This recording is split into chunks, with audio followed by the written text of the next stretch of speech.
Welcome to the NIOS studio. In this video, we will talk about English subject Lesson 8. Lesson's name is A Birthday Letter. This letter was written by Jawaharlal Nehru for his daughter.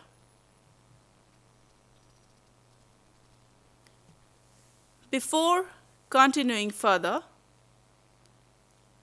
let's think about few questions. How you celebrate your birthday? What gifts do you get on your birthday? How do you feel when you receive gifts? If your parents were in another city and instead of material gifts, they just send you a letter or card showering their love and blessings, would you value such a gift and be happy equally? Jawaharlal Nehru sends a letter to his daughter. A birthday letter from a father to his daughter is a collection of 30 letters written by Jawaharlal Nehru in the year 1928 to his daughter Indira Gandhi when she was 13 years old.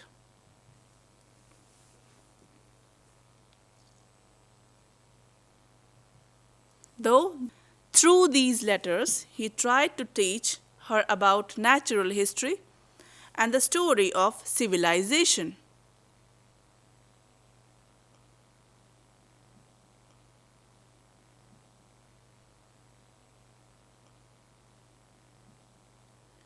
At the time of the writing of the letters, Nehru was in Allahabad, while Indira was in Mussoorie. The actual letter written by Nehru were in English. They were later translated into Hindi by the famous Hindi novelist Munshi Premchand, and the name of the Hindi compilation is Pita Ke Patra, Putri Ke Naam. This letter was written to Indira by her father when she turned 13. At the time, India was under British rule. Many leaders, including Jawaharlal Nehru, were in prison. Nehru wrote this letter from the prison in 1930.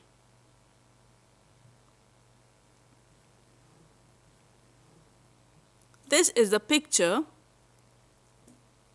of outside Naini jail. What do you think would be a father's feeling on such a day? Read the text of Lesson 8 to find out what he wrote to her. Was it an extraordinary letter?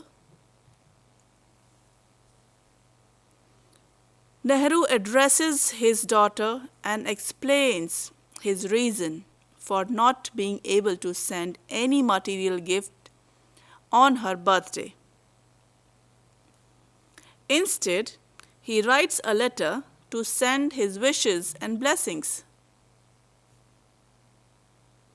He writes that he could send only good wishes in abundance and gifts which were only of the mind and spirit,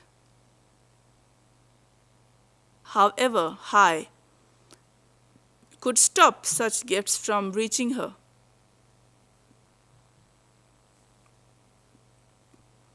Why did he say so? At the outset, he said that he hated sermonizing and doling advice. He believed in the value of having extensive discussion instead. During the course of discussion, certain truth usually comes out. Discussions, always the best mode to find out what is right and what is wrong, or to find out what is good and what is bad. He adds that he has always enjoyed his discussion with Indira. Nehru says the world in which we are living is very vast and there is a lot for us to learn. He goes on to add that all knowledge is not confined to this world alone. There are many worlds lying unexplored and which are equally loaded with knowledge. And because knowledge is so vast and unending, a keen learner thirsting for knowledge can never get bored.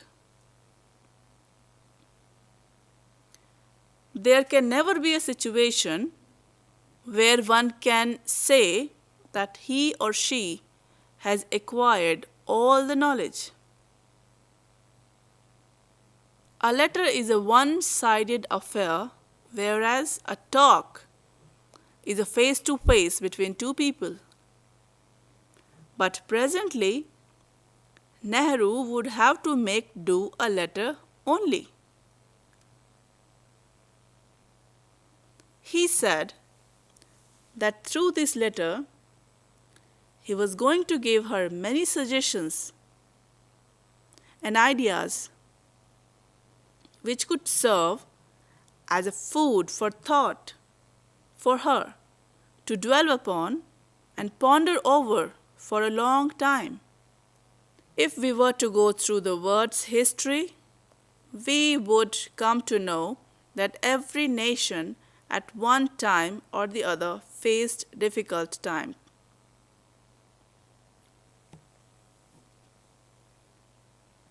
At such times, ordinary people rose to the occasion and performed heroic acts and performed great sacrifices. Now, this is a picture of Joan of Arc. Nehru cited her examples as a glaring example of how a simple, pleasant girl rose to the occasion and created history. He reminds Indira about her feelings after reading the book and how she had got inspired after reading it. He says, never underestimate the power of ordinary men and women who appear to do nothing heroic except worry about their day-to-day needs. Such people have become a force to reckon with in times of emergency.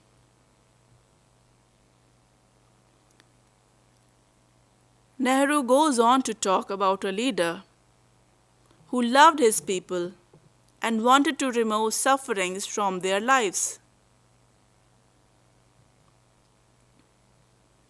This is a picture of baby Indira when she was too small. He was so much loved by his people that they were ready to do anything for him. Such was his greatness that he could turn ordinary men and women into heroes. This man was none other than Mahatma Gandhi. You can see the picture of Indira with Mahatma Gandhi. Nehru wrote that, like other leaders, Gandhiji too was in prison at that time. But despite that, this man's magic worked. He had stolen the heart of millions who loved him dearly. They responded to his call and came out of their shell to fight for the nation like valiant soldiers. Nehru said that presently India was going through a critical period, and people who were living in this era were fortunate to be fighting for India's freedom and creating history. In this section, Nehru defines three things. A. The role every Indian needs to play in the great drama, that is, struggle for freedom. B. The need to defend India's honor. C. The need to learn to distinguish between the right and the wrong.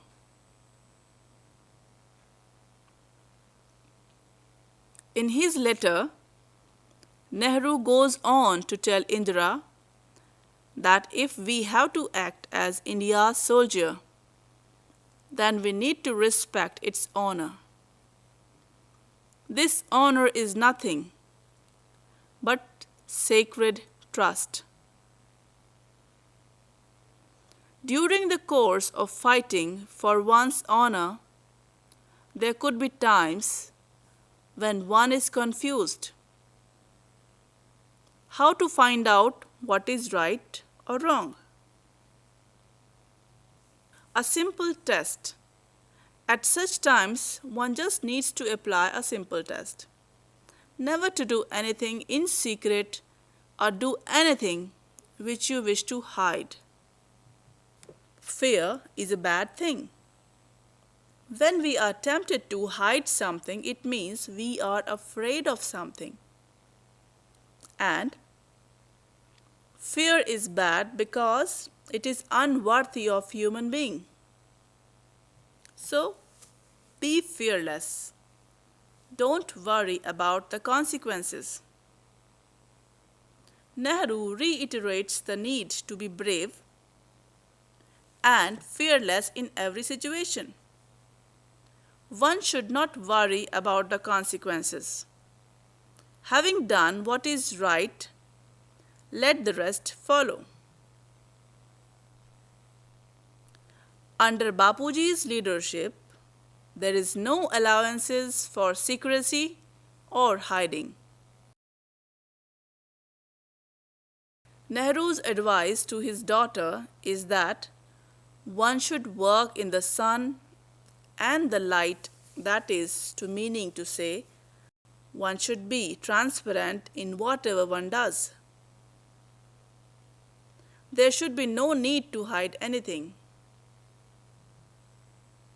He said that if she followed this golden rule, then she would grow up to be a child of the light and remain bold and fearless.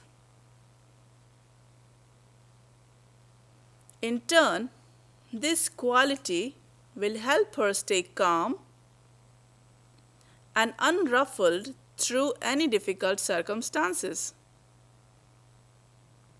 In his concluding lines, Nehru says that he had much to tell her, but unfortunately, all that he had to say could not fit into a letter.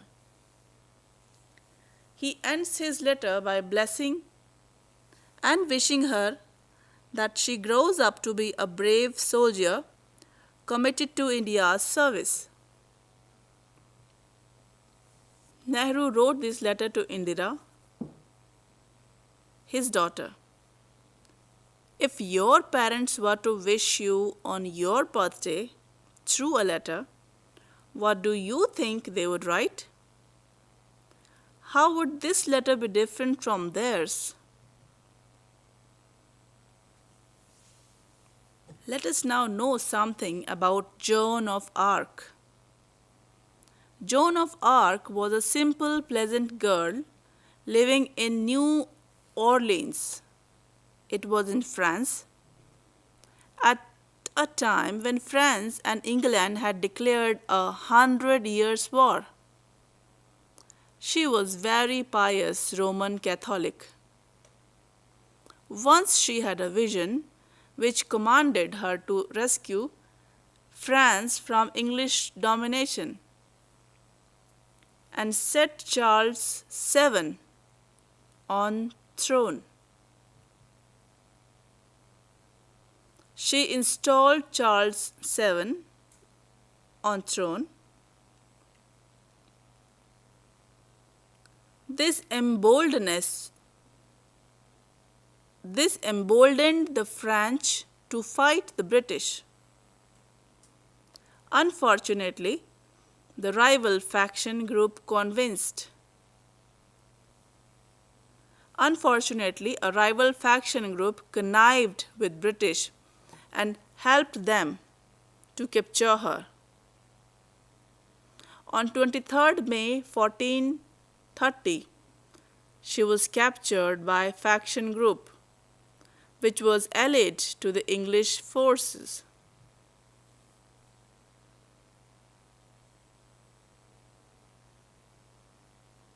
She was handed over to the English, who tried and levied false charges against her. She was declared guilty and was burned at the stake on 30th May 1431. She was just 19 years old then. 25 years later, after her execution, another court sat on trial and debunked the charges against her, pronounced her innocent, and declared her a martyr. In 1920, she was declared a saint.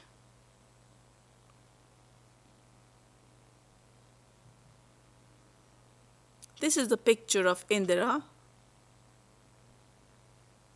This is Nehru's family. These are the father and the daughter. This is a part of a manuscript in Nehru's own handwriting.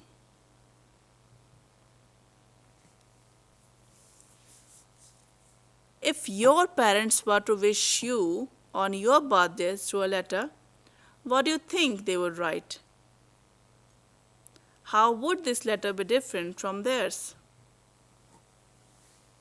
Now, for some extra information for your own knowledge, Jawaharlal Nehru became the first Prime Minister of independent India. He remained in office for 17 years till his death in 1964. Indira Gandhi, his only daughter, became the first women Prime Minister of India in 1966. She remained in office till 31st October 1984, when she was assassinated. November 14th is the birthday of Jawaharlal Nehru, celebrated as Children's Day. Jawaharlal Nehru says that children are like buds in a garden and should be carefully and lovingly nurtured as they are the future of the nation and the citizens of tomorrow. Nehru also wrote few books. Few of the books are Discovery of India, an autobiography, Glimpses of India, a bunch of old letters, and Jawaharlal speeches. I hope you must have understood the lesson 8 and enjoyed it as well. You must study your book and work hard. All the best. Thank you.